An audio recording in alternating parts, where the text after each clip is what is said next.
Assalamu alaikum dear students. Today we are going to start the new lesson, that is lesson number 7, joint bar graph. Okay, so in this lecture we will see the introduction of joint bar graph. Okay, so let's see first of all what is bar graph. Okay, what is bar graph? In the previous standards we have learned about the simple bar graph. Let's revise that topic, simple bar graph. We generally represent simple bar graph like this. We generally draw the simple bar graph like this.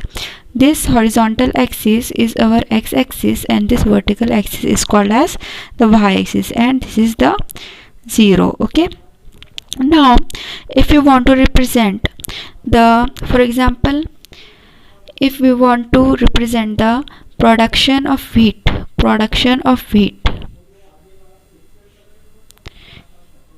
of a particular person, suppose Ajay, production of wheat of Ajay in a year. Okay, so suppose in the year 2000, then 2001, then 2002, and suppose this is 10 quintal, 20 quintal, 30 quintal. Suppose in the year 2000 the production of wheat was 30 quintal. In the year 2001 the production was 10 quintal, and in the year 2002 the production was 20 quintal.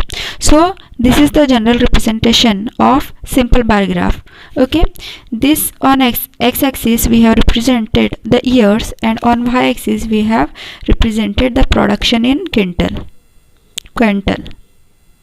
Okay, so here we can easily say that in the year 2000 the production of wheat was 30 quintal.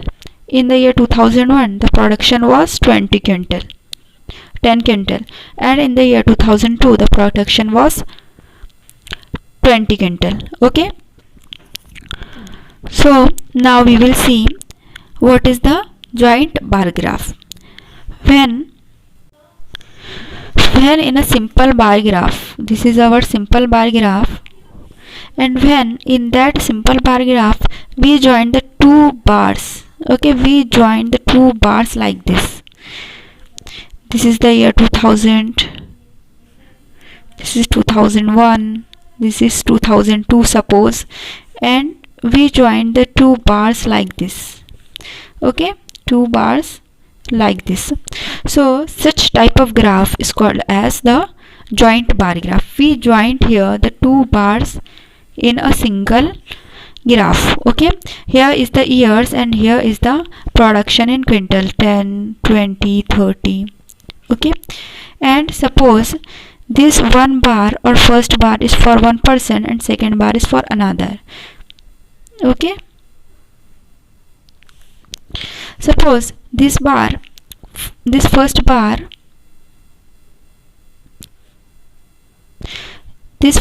is for Ajay and the second bar is for Vijay. So whenever this bar is represented for Ajay and this bar is represented for Vijay. Okay, so we can see that in the year 2000 the production of wheat for Ajay was 20 quintal and the production of wheat for Vijay was 30 quintal. Okay, likewise in the year 2001 the production of wheat for Ajay, this graph is for Ajay is 20 quintal and for Vijay it is 25 quintal. Okay, likewise we use the joint bar graph. Let's see the use of joint bar graph. For example, in a particular year the production of wheat for Ajay in the year 2000 was 20 quintal. In the year 2001 the production of wheat was 30 quintal, and the year 2002 the production was 10 quintal. Likewise for the Vijay the production in the year 2000 was 10 quintal. In 2012 the production was 30 quintal, and the year 2002 the production was 20 quintal. Now here you can observe that we are representing the same things, that is the production in the year, for two different types of two different persons. We are using the two different joint bar graphs, okay. So it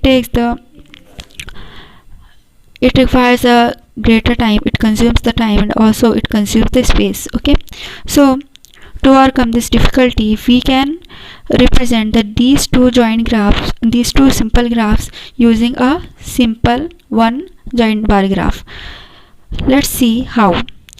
We will draw only one bar graph like this.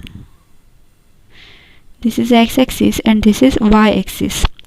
On x-axis we will take the years 2000, 2001, 2002. On the y-axis we will take the production in quintals 10, 20, 30. Let's suppose we are representing the two different boxes. This box is for Ajay. This box is for Vijay. Let's see, in the year 2000 the production of wheat for Ajay was 20. In 2000 it was 20. In 2001 it was 30, and in 2002 it was 10, okay. So in 2000 it was production for Ajay was 20, then in 2001 the production was 30, and in 2002 the production was 10. This is for Ajay.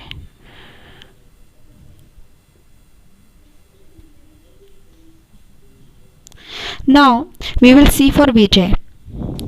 For Vijay, in 2000 the production was 10. In 2001 the production was 30. In 2002 the production was 20. Okay, so 10, 30, 20. So in this graph we will join the production of Vijay as like this. In year 2000 the production was 10. We will join the production like this. Okay, we will join by this bar graph, okay. In 2001 the production was 20, and in 2002 the production of Vijay was 30. Okay, so in this manner we draw the joint bar graphs. Here we can see that this designed bar graph is for Ajay and this blank bar graph is for Vijay. Okay, we can see that in the year 2000 the production was 20 quintal for Ajay and 10 quintal for Vijay. In 2001 the production was 30 quintal for Ajay and 20 quintal for Vijay. In 2002 the production was 10 quintal for Ajay and 30 quintal for Vijay. Hope you have cleared this concept. Now let's see how to read a joint bar graph. This is one bar graph given to you. This is on your textbook. Let's see your textbook. Here one joint bar graph is given. On x-axis there is a days given to you: Monday, Tuesday, Wednesday, Thursday, Friday, and on the y-axis the temperature is given to you. The white line or white bar shows the maximum temperature and the blue bar shows the minimum temperature in a particular day. Okay, so it means that on Monday the highest or the maximum temperature was 30 degree and the minimum temperature was 20 degree. Okay, in Tuesday the maximum temperature was 25 and the minimum temperature was 20. Okay, likewise we read the joint bar graph like this. Okay, let's see the questions based on this type of bar graphs. First question is, what data is shown on x-axis? Okay, so on x-axis what is the data shown? Monday, Tuesday, Wednesday, Thursday. So yes, the data shown is the number of days or the days. Okay, days are shown on x-axis. What is the data shown on y-axis? Let's see what is the data. This is the temperature. So temperature is 5 degree, 10 degree, 15 degrees is shown on the y-axis. Okay, which day has the highest temperature? Now we will see which day has the highest temperature. Yes, this day 30 degree is the highest temperature on Monday. So Monday has the highest temperature. On which day is the minimum temperature is highest? Now here the question is, on which day minimum temperature is highest? So blue line indicates the minimum temperature, and minimum temperature is highest on which day? So yes, on this day the minimum temperature is highest, that is on Wednesday. Okay. On Thursday, what's the difference between the minimum and maximum temperature? Let's see the graph for Thursday. We have to find the difference between the maximum and minimum temperature. So maximum temperature is 30 and the minimum temperature is 15. So the difference is 30 minus 15, that is 15 degree. Okay. Likewise, on which day the difference between the minimum and maximum temperature is greatest? So we have to find the difference between all these temperatures, and we have to find on which day the difference is greatest. So from graph we can say that on this day the difference is highest. Okay, on Thursday the difference between maximum and minimum is highest. Okay.